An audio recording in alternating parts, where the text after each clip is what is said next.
আসসালামু আলাইকুম বন্ধুরা। ইরান ইসরায়েল যুদ্ধের কিছু গুরুত্বপূর্ণ খবর নিয়ে আপনাদের সামনে আসলাম। প্রথম যে খবরটি হলো সেটি হলো ইরানের প্রেসিডেন্ট মাসুদ পেজেশকিয়ান বলেছেন যে একটি সাক্ষাৎকারে বলেছেন তারা আর আরবের কোনো দেশে হামলা করবে না। অর্থাৎ ইরানের প্রতিবেশী যে আরব দেশগুলো রয়েছে, সৌদি আরব, কাতার, ওমান, কুয়েত, বাহরাইন, এই দেশগুলোতে তারা আর হামলা করবে না যদি না আরবের এই দেশগুলো তাদের সেখানে উপস্থিত আমেরিকান ঘাঁটি ও আমেরিকান ইন্টেলিজেন্স ব্যবহার করে ইরানে আর হামলা যদি না করে, তাহলে ইরানও এই আরব দেশগুলোতে আর হামলা করবে না।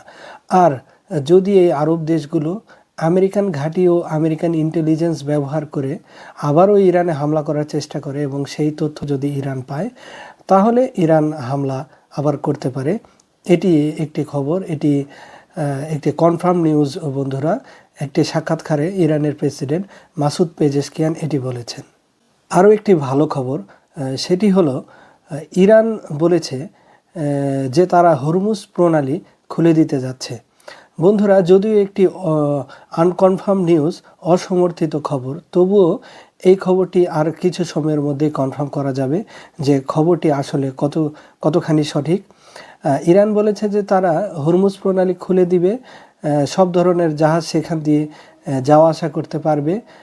সৌদি আরব বা কাতার, ওমান, দুবাই, কুয়েত, বাহরাইন, তারা তাদের তেল, গ্যাস এখান দিয়ে বিভিন্ন দেশে পাঠাতে পারবে, কিন্তু শুধুমাত্র ইসরায়েল ও আমেরিকার সব ধরনের শিপ ব্যতীত। অর্থাৎ আমেরিকার যত ধরনের শিপ রয়েছে, সেটি যদি প্রতিরক্ষা শিপ হয় অথবা ব্যবসায়িক কোনো শিপ হয়, তেল, গ্যাস, কোনো মালামালের শিপ হয়, সেগুলোও ইরান বাধা দিবে।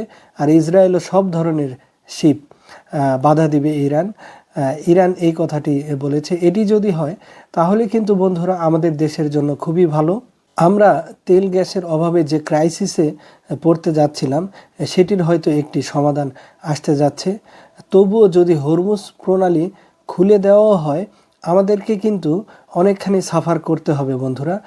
কারণ কাতারে যে গ্যাস ফিল্ড রয়েছে সেখানে ইরান হামলা করার কারণে সেটার খুবই নাজেহাল অবস্থা। সেটি অবশ্যই রিপেয়ার করে তার সক্ষমতা ফিরে আনতে কিছুটা সময় লাগবে।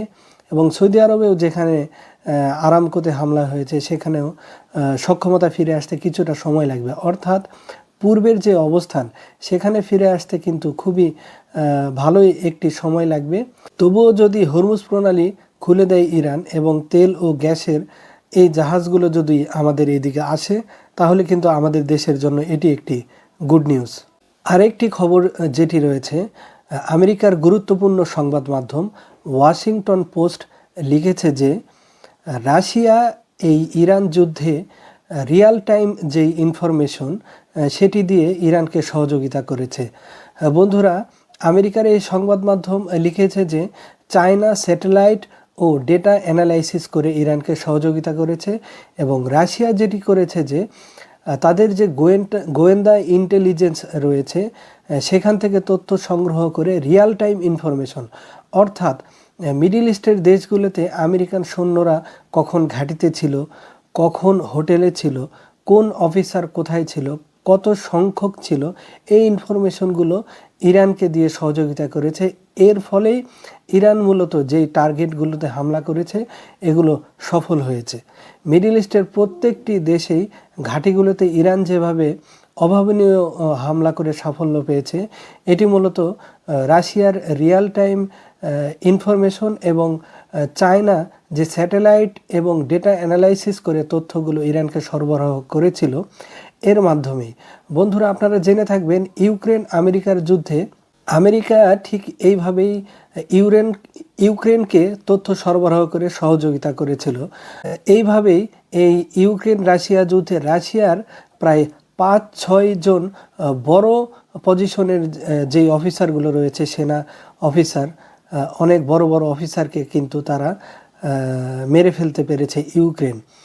আমেরিকার এইরকম স্যাটেলাইট তথ্য ও ডেটা অ্যানালাইসিস করে ইউক্রেনকে সরবরাহ করেছিল। ঠিক এই একই কাজটা করেছে রাশিয়া ও চায়না। আর চতুর্থ যেই গুরুত্বপূর্ণ খবর রয়েছে, আমেরিকার প্রেসিডেন্ট ডোনাল্ড ট্রাম্প নির্ধারণ করেছে যে তিনি হয়তো কিছু সময়ের মধ্যে ইরানে স্থল অভিযান শুরু করতে যাচ্ছেন। তাদের সেনাবাহিনীর একটি ব্রিগেডকে প্রস্তুত হতে বলেছেন। সেই ব্রিগেডকে ট্রেনিং থেকে ফেরত নিয়ে এসেছেন এবং তাদেরকে ইরাকে যাওয়ার জন্য প্রস্তুত হতে বলেছেন। বন্ধুরা, তারা হয়তো প্রথমে ইরাকে যাবে এবং ইরাকের যে ল্যান্ড বর্ডার রয়েছে সেই বর্ডার পার হয়ে তারা ইরানে ঢোকার চেষ্টা করবে স্থল অভিযানের জন্য। আর এমনটি যদি হয়, ইরান যুদ্ধে আমেরিকা স্থল অভিযান শুরু করে, তাহলে কিন্তু এই যুদ্ধটা লম্বা হতে যাচ্ছে বন্ধুরা। অনেক সময়ের জন্য এই যুদ্ধটা থাকবে। ডোনাল্ড ট্রাম্প যেভাবে পণ করেছেন যে এই যুদ্ধটা তাকে জিততেই হবে, সেক্ষেত্রে মিডল ইস্টের যেই দেশগুলো সৌদি আরব, ওমান, কাতার, কুয়েত, বাহরাইন, আবুধাবি, এরা কিন্তু তাদের চোখ খুলে ফেলেছে। এরা এখন দেখছে যে তাদের ডিফেন্স পুরোপুরি নষ্ট হয়ে গিয়েছে। আমেরিকা তাদের নিজেদের সেনাকেই নিরাপত্তা দিতে পারছে না। তারা মিডল ইস্টের দেশগুলোকে আর নিরাপত্তা দিতে পারবে না। এমনকি তারা তো একটা বুলেট বানানোর মতোই সক্ষমতা নেই। সেখানে ইরান নিজেদের প্রযুক্তি দিয়ে মিসাইল তৈরি করে এবং আরও উন্নত প্রযুক্তির ড্রোন তৈরি করে তারা এই যুদ্ধে লড়াই করছে। তারা কিন্তু অনেক ভীত হয়ে রয়েছে মিডল ইস্টের দেশগুলো। এই জন্য তারা আর কোনো মতেই আমেরিকাকে তাদের ঘাঁটি, তাদের ভূমি, তাদের আকাশ আর কোনো কিছুই ইউজ করতে দিবে না। এইটা মিডল ইস্টের দেশগুলো অনেকেই বলা শুরু করেছে। তারা বলেছে যে আমেরিকাকে আর কোনো ধরনের সাহায্য তারা করবে না, তারা আর যুদ্ধে জড়াতে চায় না।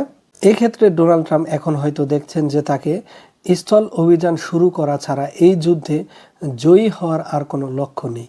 কিন্তু বন্ধুরা, আমার যে মতামত সেটি হচ্ছে, আমেরিকা যদি এই স্থল অভিযানটি শুরু করে, তাহলে কিন্তু তাদের অনেক সেনার হতাহত হবে, অনেক সেনাকে হারাতে হবে সেখানে ইরানের মাটিতে। কারণ সেখানে অনেক বড় বড় পর্বতমালা রয়েছে, যেমন তার মধ্যে জার্গোস একটি পর্বতমালা। এটি কিন্তু খুবই কঠিন এবং খুবই ভয়ঙ্কর একটি পর্বতমালা। সেখানের ভূমি উঁচু নিচু। আমেরিকান সেনারা হয়তো সেখানে গিয়ে ভালো কিছু করতে পারবেন না, সেখানে গিয়ে তাদের জীবন হারাতে হবে এবং এই যুদ্ধ কিন্তু আরও অনেক ক্ষয়ক্ষতি হবে এই যুদ্ধতে, সেটি এখন মনে হচ্ছে। আপনারা এই ইরান যুদ্ধের বিভিন্ন খবর, নিউজ আপডেট পাওয়ার জন্য আমার চ্যানেলটি সাবস্ক্রাইব করে দিতে পারেন। আর যারা ফেসবুক থেকে দেখছেন, লাইক কমেন্ট করতে পারেন। বন্ধুরা, সবাই ভালো থাকবেন। আসসালামু আলাইকুম।